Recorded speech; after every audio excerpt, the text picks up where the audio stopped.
Hello बच्चों, आज मैं आपके सामने प्रस्तुत हूँ हिंदी कक्षा 5 की पाठ्य पुस्तक रिमझिम की एक नई कहानी के साथ। इस पाठ का नाम है ईदगाह और ईदगाह के लेखक है श्री प्रेमचंद जी। तो आइए जानते हैं हम लेखक के बारे में।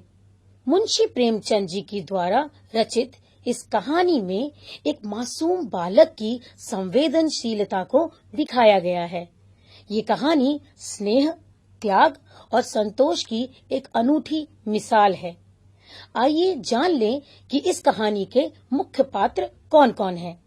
सबसे पहला मुख्य पात्र है खुद हामिद और उसके बाद है अमीना जो कि हामिद की दादी है और उसके बाकी सारे मित्र जो है महमूद, मोहसिन, नूरे और सम्मी।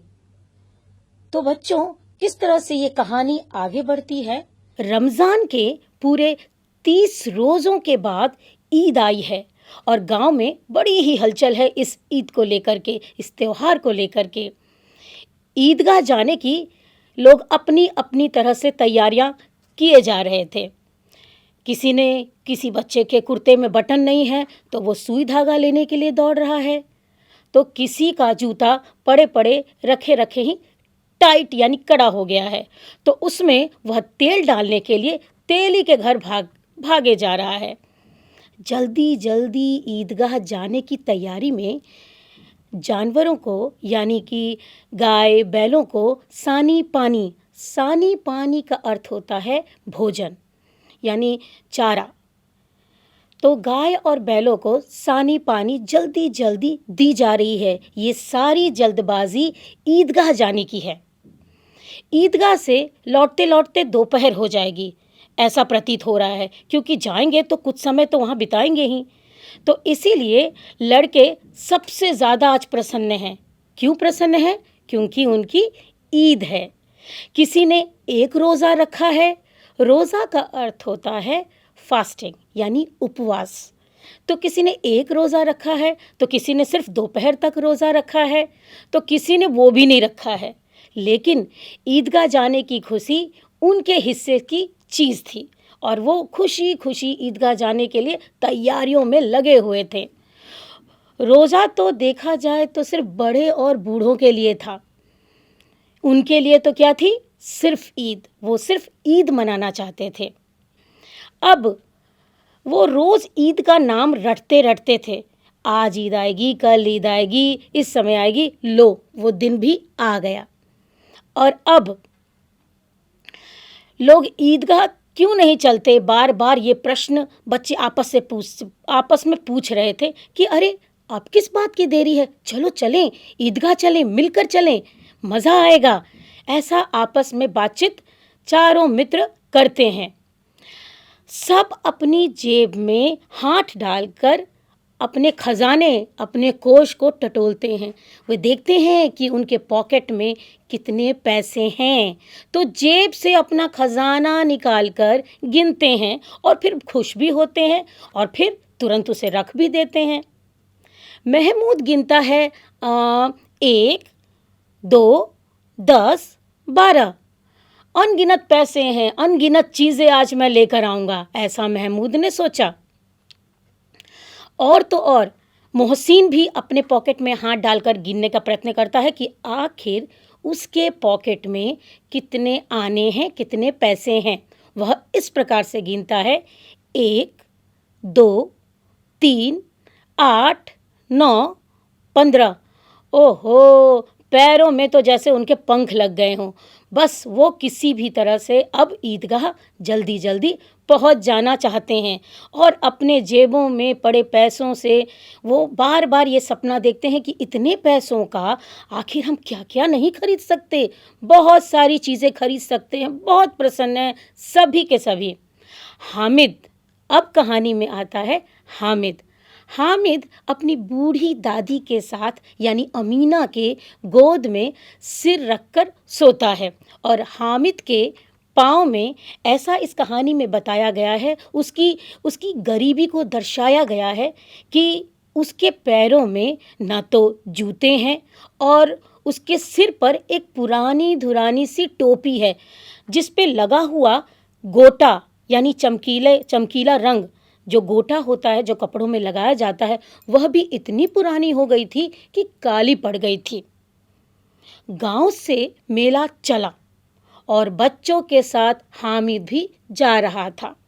कभी सबके सब दौड़कर आगे निकल जाते तो फिर किसी पेड़ के नीचे आराम से बैठ करके ठंडी हवा का मजा लेते और अपने पीछे छूट गए मित्रों का भी वहां बैठकर बेसब्री से इंतजार करते और अपनी उस उतावलेपन में कहते, ओह कितना धीरे चलते हैं ये लोग, हम इतने आगे पहुंच गए, वो अभी तक यहाँ तक आए भी नहीं, क्यों इतना धीरे धीरे चल रहे हैं। हामिद के पैरों में तो मान लीजिए कि उसके पैरों में पंख लग गए। आज उसके पैर जमीन पे नहीं थे, अर्थात आज हामिद बहुत प्रसन्न था। चलिए चलते चलते शहर भी आ गया। बड़ी बड़ी इमारतें शहर में लगी हुई थी। ये अदालत है तो ये कॉलेज है तो वहाँ क्लब का घर है। इतने बड़े कॉलेज में कितने लड़के पढ़ते होंगे, ऐसा इन चारों मित्रों के आपस की बातचीत को बताया गया है। सब लड़के नहीं पढ़ते हैं जी, वहाँ तो सिर्फ बड़े बड़े आदमी हैं। सच, उस कॉलेज में बड़े बड़े मूंछों वाले लड़के पढ़ते हैं, ऐसा एक मित्र ने उससे कहा। इतना पढ़कर, हामिद ने पूछा, आखिर इतना पढ़कर वो क्या करेंगे जी? हमारे मदरसे अर्थात स्कूल, हमारे मदरसे में 2-3 बड़े बड़े लड़के हैं और बिल्कुल 3 कौड़ी के हैं। बस जब देखो मार खाते रहते हैं, बहुत ही कामचोर हैं और कोई काम ढंग से नहीं करते। इस जगह भी शायद उसी तरह के लोग रहते हैं, है ना? ऐसा हामिद ने पूछा कि सहसा यानी अचानक उन बच्चों की नज़र पड़ी ईदगाह पर। लो, ईदगाह आ गया। तो ईदगाह में सभी लोग नमाज पढ़ रहे थे तो नमाज ख़त्म भी हो गई। लोग आपस में गले मिल रहे हैं और तब गले मिलने के बाद वहाँ जो लगा हुआ बड़ा सा मेला था उसमें तरह तरह की चीज़ें, वस्तुएं सब बिक रही थीं। तब मिठाई और खिलौनों की दुकान पर धावा होने लगता है। धावा का मतलब उस तरफ दौड़ भाग होने लगती है जिस तरफ मिठाइयाँ और खिलौने हैं। ग्रामीणों का यह दल इस विषय में बालकों से कोई कम उत्साहित नहीं था। यह देखो, हिंडोला। हिंडोला का अर्थ होता है बड़ी वाली चक्री, जिस पे बहुत सारे लोग बैठते हैं। कभी चक्री ऊपर जाए तो कभी चक्री नीचे जाए। बस हिंडोला के पास खड़ा एक व्यक्ति जोर जोर से चिल्लाकर कहता है, अरे 1 पैसा दो और चढ़ जाओ। कभी आसमान पर जाते हुए मालूम होगे और कभी तो लगेगा कि जमीन पर गिरते हो। ऐसा चरखी पे बैठे बैठे आपको अनुमान आने लगेगा। तो उस चक्री में क्या होता है कि लकड़ी के हाथी, घोड़े, ऊंट और ये सारे जो जानवर हैं लकड़ी के बने हुए, सब छड़ों से यानी आयरन रॉड से लगे हुए थे, टंगे हुए थे। और वह व्यक्ति कहता है, 1 पैसा दो और इस पे बैठ जाओ और हाँ 25 चक्रों का आराम से मजा लो। महमूद, मोहसिन और नूरे और समी, ये सभी इन घोड़ों और ऊंटों पर आराम से बैठ जाते हैं। हामिद लेकिन दूर खड़ा होकर यह सब देखता है। 3 ही तो पैसे थे बेचारे के पास। उसके कोष का 1/3 बस जरा सा चक्कर काटने के लिए तो वह खर्च नहीं कर सकता था। ऐसा हामिद ने सोचा कि 25 चक्रों के लिए मैं 3 पैसे बर्बाद नहीं कर सकता था। सब बच्चे चरखियों पर चढ़ते हैं, घूमते हैं, मजा लेते हैं और फिर उतर जाते हैं। अब क्या करेंगे बच्चे? अब सभी बच्चे दौड़ रहे थे किस ओर? खिलौनों की दुकानों की ओर। उधर दुकानों की कतार लंबी लगी हुई थी। तरह तरह के खिलौने हैं, जैसे सिपाही और गुजरिया। गुजरिया अर्थात स्त्री, राजा और वकील, भिश्ती और धोबिन और साधु। वाह, कितने सुंदर खिलौने वहाँ पर रखे थे। अब ऐसा लगता था मानो अभी बोल उठेंगे। तो सबने खिलौनों को देख लिया, सबका मन भी मंत्रमुग्ध हो गया। तो सबने सोचा कि आखिर इस खिलौनों की दुकान से हम क्या क्या खरीदेंगे। तो सबसे पहले महमूद क्या लेता है? दुकान से सिपाही। वह दुकान से सिपाही लेता है, जो कि खाकी वर्दी और लाल पगड़ी वाला था। और हाँ, उसके कंधे पर एक बड़ी सी बंदूक भी रखी हुई थी। मालूम होता था कि अभी बस वह कवायद किए जाएगा। कवायद का अर्थ होता है एक्सरसाइज, कोई नियम और कानून का पालन कर रहा हो जैसे। अब बारी आई मोहसिन की। मोहसिन ने क्या खरीदा? मोहसिन ने खरीदा एक भिश्ती। भिश्ती अर्थात वह व्यक्ति जो पानी पिलाता है दूसरों को। उसके पास एक चमड़े से बना एक थैला होता है, एक बैग होता है, जिसमें वह पानी भरता है और सभी प्यासे व्यक्तियों को पानी पिलाता है। तो मोहसिन ने क्या खरीदा? उसने खरीदा भिश्ती। कमर उसकी झुकी हुई थी, उस भिश्ती की कमर झुकी हुई थी और ऊपर से मशक रखे हुए था। मैंने अभी आपको कहा वह एक चमड़े का थैला लिए हुए होता है। तो उसने अपने कंधे पर एक मशक टांगा हुआ था। मशक का मुंह एक हाथ से पकड़े हुए है, बस मशक से पानी उड़ेलना ही चाहता है। अब बारी आई नूरे की। अब देखे तो नूरे ने आखिर बाजार से क्या खरीदा। नूरे को वकील जी बहुत पसंद आए, तो उन्होंने वकील वाला खिलौना खरीदा। और उसकी खासियत क्या थी? वकील की खासियत ये थी कि वह काला चोगा पहने हुए था। चोगा का अर्थ होता है यूनिफॉर्म। काले रंग का कोट पहना था वकील। आप लोगों ने देखा होगा कि वकील किस तरह के कपड़े धारण करते हैं। तो भाई नूरे के वकील ने तो काले रंग का चोगा पहना हुआ था और उसके नीचे की जो अचकन थी वह सफेद रंग की थी। अचकन के सामने की जेब में एक छोटी सी घड़ी भी लटकी हुई थी जंजीर से। और उसके एक हाथ में क्या था? कानून का किताब, एक पोथा लिए हुए था। उसको देखकर ऐसा लगता था जैसे अभी अभी किसी अदालत से बस बहस करके अभी अभी चले आ रहे हैं। यह सब कितने पैसे के थे? 2-2 पैसे के खिलौने हैं। हामिद के पास तो कुल कितने पैसे थे? 3 पैसे। हामिद के पास केवल 3 पैसे थे। भला वह इतने महंगे खिलौने क्यों खरीदता और क्या करता? और उस खिलौनों के लिए वो 2 पैसे खर्च कर देगा। उसने सोचा कि यदि खिलौना कहीं हाथ से अगर छूट पड़े तब तो चूर चूर हो जाएगा। और ज़रा ज़रा पानी भी पड़ा तब तो खिलौने का पूरा रंग ही उतर जाएगा। भला ऐसे चीज़ों को खरीद के मैं क्या करूँगा? लेकिन वह अपनी ललचाई आंखों से खिलौने की ओर देख रहा था और चाहता था कि ज़रा देर के लिए ही सही उसके मित्र उसे भी हाथों में वो खिलौना दे, ताकि वो इन खिलौनों को छू सके।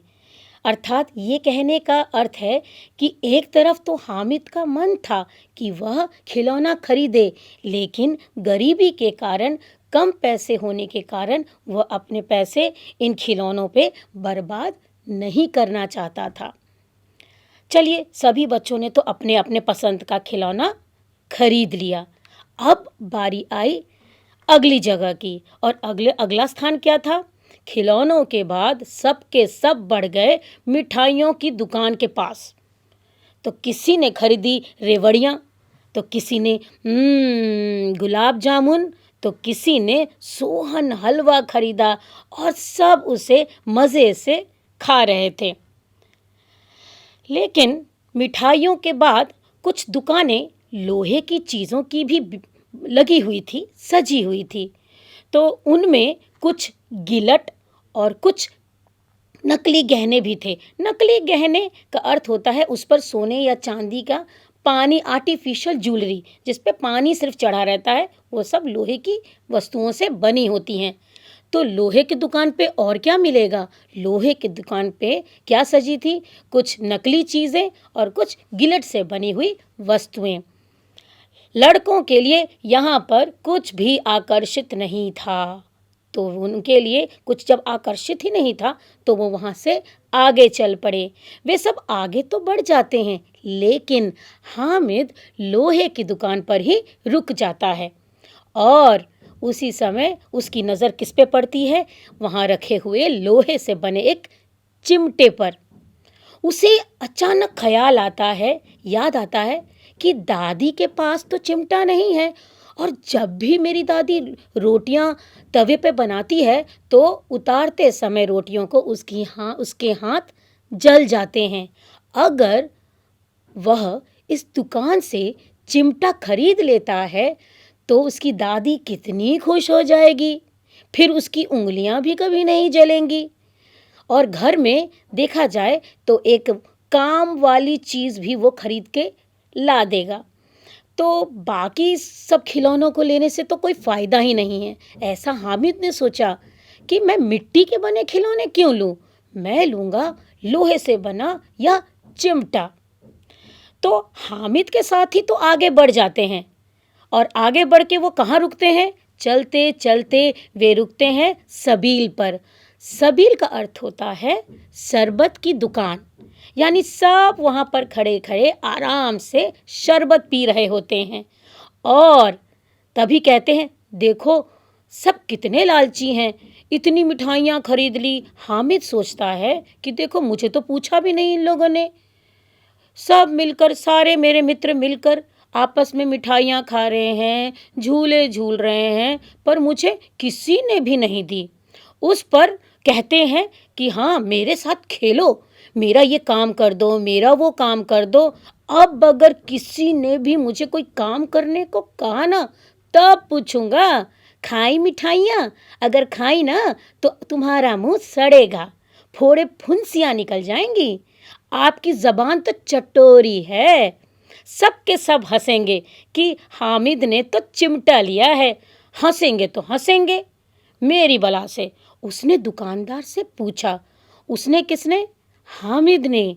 हामिद, बहुत सारी चीज़ें उसके दिमाग में उथल पुथल रही थी।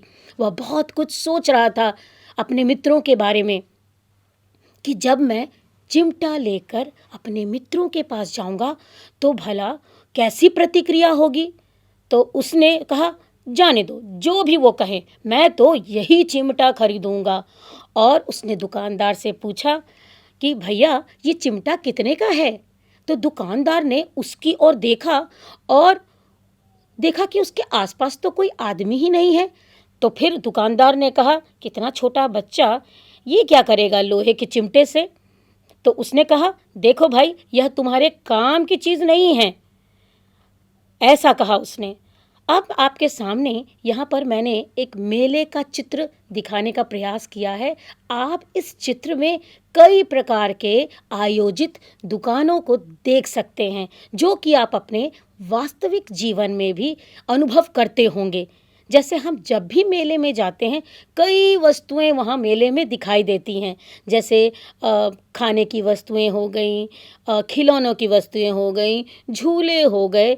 तो इसी प्रकार का मेला वहाँ लगा था, जहाँ हामिद अपने मित्रों के साथ घूमने गया था। अब चलिए आते हैं कि दुकानदार ने क्या कहा होगा हामिद को। तो उसने कहा हामिद को, जब हामिद ने पूछा कि भैया ये चिमटा कितने का है, तो दुकानदार ने कहा, बिकाऊ नहीं है। बिकाऊ नहीं है? बिकाऊ नहीं है तो क्यों यहाँ रखा है? बताते क्यों नहीं? क्या पैसे लगेंगे? ये जो भाषा मैंने अभी कही, क्या पैसे लगेंगे, ये वहाँ की साधारण बोलचाल की भाषा है, अर्थात कितने पैसे लगेंगे। दुकानदार ने हामिद को पहले ऊपर से नीचे तक देखा और कहा, 6 पैसे लगेंगे। तो हामिद का दिल तो बैठ ही गया। अब आपको समझ में आ गया होगा कि हामिद का दिल क्यों बैठ गया, क्योंकि उसकी जेब में कितने पैसे थे? सिर्फ 3 ही पैसे तो थे, तो भला वह 6 पैसे की वस्तु कैसे खरीद लेता? तब हामिद ने जरा अपने आप को संभाला और कहा दुकानदार से, ठीक ठीक बताओ, ठीक ठीक बताओ, तब मैं लूँगा। तब दुकानदार ने कहा, ठीक ठीक बताऊं तो 5 पैसे लगेंगे, लेना है तो लो, नहीं तो चलते बनो। तो हामिद का बेचारा कलेजा तो एकदम घबराने लगा। वह मजबूत करके अपने कलेजे को बोला, देखो भैया, 3 पैसे लोगे तो मैं ये सामान खरीद लूँगा। कौन सा सामान? चिमटा, लोहे का चिमटा। यह कहता हुआ वह आगे बढ़ गया कि अचानक दुकानदार की घुड़कियां न सुने। यानी घुड़कियां का अर्थ होता है मन ही मन बातें करना। कुछ चीज़ें ऐसी होती कि जब हम कोई वस्तु पसंद नहीं करते हैं और आगे चलते हैं तो पीछे दुकानदार कुछ कुछ बोलता है जो हमें सुनाई नहीं देता, लेकिन लगता है, हमें अनुभव होता है कि कुछ तो उसने कहा। तो इस तरह की घुड़कियां वह नहीं सुनना चाहता था, लेकिन दुकानदार ने बिल्कुल भी घुड़कियां नहीं की, बल्कि हामिद को बुलाया और उसे चिमटा 3 पैसे में दे दिया।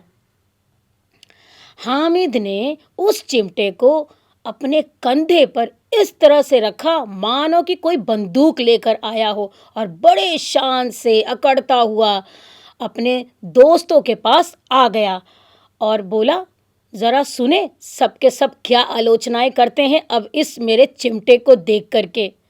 अब उस चिमटे को देख करके आगे हम पढ़ेंगे कि उसके अलग अलग मित्रों की क्या क्या आलोचनाएं और क्या क्या प्रतिक्रिया हुई। तो पहले तो मोहसिन ने जोरदार हंसी। उसके बाद कहा, अरे यह चिमटा क्यों लाया पगले, इसका क्या करेगा? हामिद ने चिमटे को जमीन पर पटक कर कहा, जरा अपना भिश्ती तो जमीन पर गिरा के दिखाओ, सारी पसलियां चूर चूर हो जाएंगी बच्चों की। महमूद बोला, तो यह चिमटा क्या कोई खिलौना है? हामिद बोला, देखिए किस तरह से वो हर बातों का, हर चीज़ों का जवाब देता हुआ आगे बढ़ता है। तो हामिद कहता है, खिलौना क्यों नहीं है, अभी अगर कंधे पर रखूं तो लो बन गई बंदूक, और हाथ में लिया तो ये फकीरों का चिमटा बन गया, और हाँ अगर मैं इसे अपने हाथ में रख लूं तो ये क्या बन जाएगा, मंजीरे का भी काम कर लेगा। एक चिमटा जमा दूं तो तुम लोगों के सारे खिलौने की जान ही निकल जाएगी। तुम्हारे खिलौने कितना ही जोर लगा ले, लेकिन मेरे चिमटे का एक भी बाल भी बांका नहीं कर पाएगा। मेरा बहादुर शेर है मेरा चिमटा। तो सम्मी ने अपनी खंजरी ली थी। खंजरी, वो उससे प्रभावित होके बोला, मेरी खंजरी के बदले में दोगे क्या अपना चिमटा? 2 आने की है मेरी खंजरी। हामिद ने खंजरी की ओर बड़े उपेक्षापूर्ण तरीके से देखा।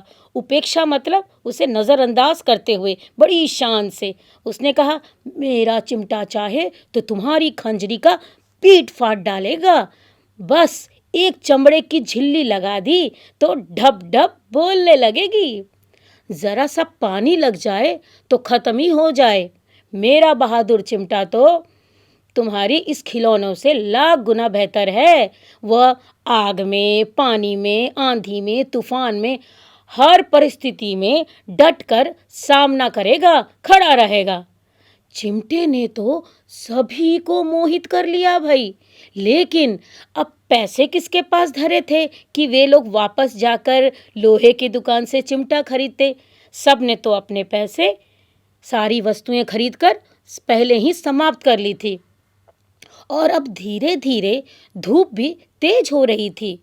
घर पहुंचने की जल्दी हो रही थी, और रास्ते में आते समय उसने, महमूद के पिताजी ने उसे कुछ खाने के लिए दिया था, जो कि उसने हामिद के साथ मिल बांट कर खाया। हामिद, सब मित्र सोचने लगे, ये हामिद है तो बड़ा चालाक, इसीलिए बदमाश ने न मिठाइयाँ खाई, न खिलौने खरीदे, अपने पैसे बचा के रखा और देखो कितना समझदारी से ये सामान खरीद लिया। अब बालकों के देखा जाए तो इस कहानी में दो दल बन गए थे, यानी दो ग्रुप में ये पूरी कहानी में बच्चे बट गए थे। एक और थे मिट्टी के और दूसरे थे लोहे के, यानी जो लोहे का पक्ष ले रहे थे वे बच्चे अलग ग्रुप में और जो मिट्टी का सामान खरीदे हुए थे वो अलग पक्ष में। तो दो पक्ष में हमारे कहानी के बच्चे बट गए थे। अगर कोई शेर आ जाए तो मियाँ भिश्ती के तो छक्के छूट जाएंगे, मियाँ सिपाही मिट्टी की बंदूक छोड़कर बस भाग जाएंगे, और तो और वकील साहब की तो नानी ही मर जाएगी और चोगे में मुंह छिपाकर जमीन पर लेट जाएंगे। मगर यह चिमटा तो रुस्तमे हिंद है, जो लपक कर शेर की गर्दन पर सवार हो जाएगा और उस शेर की आंखें निकाल लेगा। भाई, इस चिमटे से सब के सब बहुत प्रभावित हुए और फिर मोहसिन ने भी एड़ी और चोटी का जोर लगाकर कहा, अच्छा पानी तो नहीं भर सकता। तो हामिद ने चिमटे को सीधा करके खड़ा करके कहा, भिश्ती को अगर एक डांट बताएगा ना तो वो दौड़ता दौड़ता जाएगा और पानी भर के लाएगा और दरवाजे पर छिड़कने लगेगा। मोहसिन परास्त हो गया। वह महमूद से कुमुक पहुंचाई। उसने कहा, अगर बच्चू पकड़े जाएं तो अदालत में तो बंधे आएंगे ना, इधर उधर घूमेंगे, तब वहां पर कौन उनकी पैरवी करेगा? वकील साहब ना। तो हामिद ने उसकी इस सवाल का कोई जवाब नहीं सूझा। तो उसने कहा, हमें आखिर पकड़ने आएगा ही कौन? नूरे ने अकड़ के कहा, यह सिपाही बंदूक वाला यह आएगा तुम्हारे चिमटे को पकड़ने के लिए। तो हामिद ने मुंह चिढ़ाकर कहा, यह बेचारे हम बहादुर रुस्तमे हिंद को पकड़ेंगे?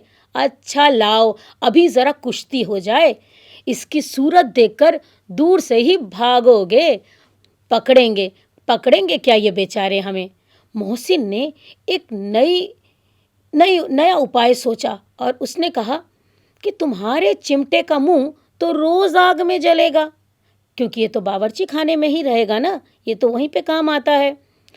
उसने समझा था कि शायद हामिद मेरे इस सवाल पर लाजवाब हो जाएगा, लेकिन यह बात नहीं हुई। हामिद ने तुरंत जवाब दिया, आग में तो बहादुर लोग ही कूदते हैं जनाब। आग में कूदना तो ये काम है जो सिर्फ और सिर्फ कौन करेगा? रुस्तमे हिंद। तो महमूद ने एक जोर लगाया, वकील साहब कुर्सी मेज पर बैठेंगे, लेकिन तुम्हारा चिमटा तो बावर्ची खाने में सिर्फ जमीन पर ही पड़ा रहेगा। आपस में इन मित्रों के बातचीत हो रहा है। इस तर्क ने सम्मी और नूरे को जैसे सजीव ही कर दिया। कितनी ठिकाने की बात कही है पट्टे ने। चिमटा बावर्ची खाने में पड़े रहने के अलावा और कर ही क्या सकता है? हामिद को तुरंत उस समय कोई फड़कता हुआ उत्तर न सूझा, तो उसने जल्दबाजी में ये कहा कि मेरा चिमटा बावर्ची खाने में नहीं रहेगा। वकील साहब कुर्सी पर अगर बैठेंगे तो जाकर उन्हें जमीन पर पटक देगा और कानून उनके पेट में डाल देगा। तो बच्चों, आपने देखा किस तरह के उत्तर आपस में मित्र एक दूसरे को दिए जा रहे थे और ये साबित करने का प्रयत्न कर रहे थे कि उनका जो खिलौना था वो दूसरे के खिलौनों से सर्वश्रेष्ठ था। तो बच्चों, इस भाग को खत्म करने से पूर्व मैं आपसे ये पूछना चाहूंगी कि अगर आप हामिद के मित्र होते तो आप हामिद को क्या कहकर परास्त करने की कोशिश करते? आप ही तो कुछ कहते ना। हो सकता है आप लोगों में से कुछ लोग कहते कि अरे ये तो सिर्फ एक मामूली सा चिमटा है। यदि और कोई बच्चे होते तो हो सकता है उनका जवाब आता कि खिलौनों से भला चिमटे की क्या बराबरी, खिलौने तो देखने में कितने आकर्षित होते हैं और चिमटा तो आखिर चिमटा है, कोई खिलौना थोड़े ही है।